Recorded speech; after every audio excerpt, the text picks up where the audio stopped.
পারমাণবিক কর্মসূচি বন্ধের জেরে পাল্টাপাল্টি সংঘাতে উত্তাল ইরান ইসরায়েল। প্রথমে ইরানের নেতৃত্ব পরিবর্তনের কথা জানালেও সম্প্রতি ইসরায়েলি প্রধানমন্ত্রী বিনিয়ামিন নেতানিয়াহু পারমাণবিক কর্মসূচি আসল লক্ষ্য বলে উল্লেখ করেন।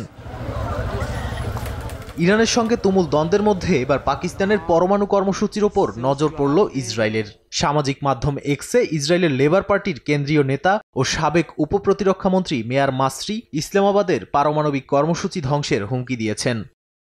তিনি বলেন, ইরানের অভিযানের পর পাকিস্তানের পারমাণবিক কর্মসূচি নিষ্ক্রিয় করতে চাইতে পারে তার দেশ। এমনকি পাকিস্তান ইরান থেকে দূরে নয় এইটুকু বোঝার জন্য যথেষ্ট বলেও কটাক্ষ করেন তিনি।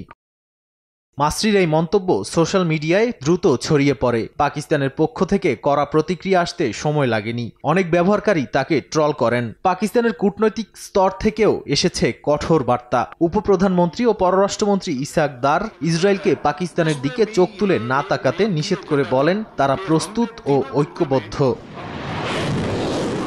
মধ্যপ্রাচ্য যখন যুদ্ধের আগুনে জ্বলছে, তখন পাকিস্তানকেও জড়িয়ে ফেলার চেষ্টায় উদ্বেগ বাড়ছে আন্তর্জাতিক মহলে। তবে ইসলামাবাদের কঠোর বার্তা আগ্রাসনের জবাব হবে শক্তিশালী ও ঐক্যবদ্ধভাবে। নাদিম মারজান, সময় সংবাদ।